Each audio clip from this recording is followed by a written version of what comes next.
Today we're talking about the movie Bring Her Back while I eat this peanut butter and jelly sandwich. This is a movie by the Philippou brothers, I think is how you pronounce it. I believe they're Australian.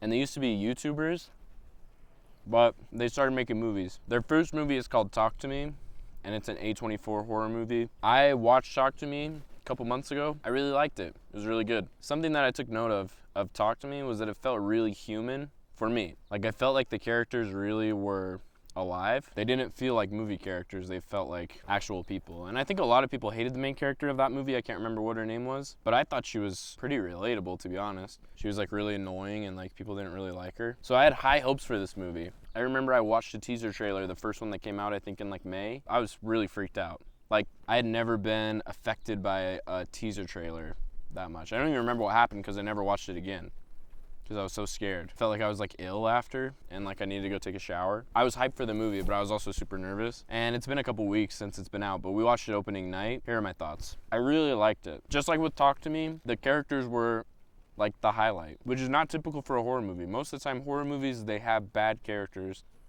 because they're gonna die or they're gonna whatever. But if you want a horror movie to work, I feel like you need to really care about the characters. But the Philippou brothers did a really good job with this. Right off the bat, bro, you have, I remember the main girl is Piper. I think the brother is Andy, and they're foster siblings. The first scene pretty much is their dad dies. I think it's Andy's dad, but maybe it's both their dad. I don't know. I actually don't really know the situation. But the guy who's taking care of them, their dad, dies. And so they have to go live with the new foster family. Andy turns 18 in like a couple months, and he plans on being Piper's guardian when that happens, but he's not 18 yet. So until that happens, they have to live with a new person. And Piper and Andy, they're really close, by the way. So they go to live with this woman, and I forgot her name. Lori or something. They go to live with this woman. She's really bubbly, she's really cheery, but you can tell something's kind of off. And there's this kid there named Ollie that doesn't speak. There's a fly on my sandwich. Ollie, he doesn't speak, he has a shaved head, he's like 11 from Stranger Things, and you just can tell something's off. And there is something off, and I won't spoil it, but that's kind of the premise. When I walked out of the theater the first time, it was good. I knew it was good, but I still had my questions, I still had my doubts. But the more I think about it, the more I really like it. The more I think that it's easily the best horror movie of the year so far. I think it's the best horror movie in a while, maybe since Hereditary. And that's a comparison that a lot of people are making. They're comparing it to Hereditary, which I've seen happen a lot. It seems like every horror movie that doesn't suck ass in the last like 10 years, people compare to Hereditary. I think the comparison definitely lies in the subject matter, because it kind of touches on grief, trauma, what somebody will do for their loved ones who have passed on, how people cope. But if you like Hereditary, you'll like this movie. You kind of can see the plot from the very beginning of the movie. Even just hearing the synopsis that I gave, it's like, yeah, you can probably guess like kind of what's gonna happen. But I will say, like, even though I kind of understood what the lady was trying to do,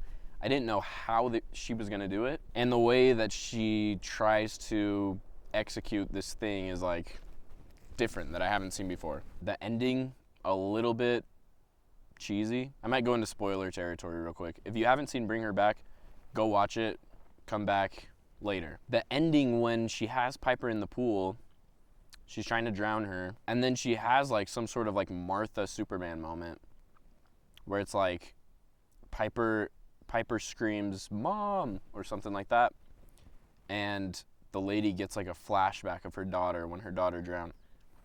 And it, for some reason, like snaps her out of the trance, like all the stuff that she's been doing leading up to this moment, all the people she's killed, it snaps her out of it for one moment, and she's like, what am I doing?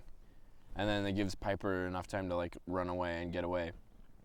So I thought that was kind of a little bit like ham-fisted, like didn't really make a lot of sense given what we know about this lady, given that we've seen her kill in cold blood and kidnap and pretty much break any law there is in order to pull this off.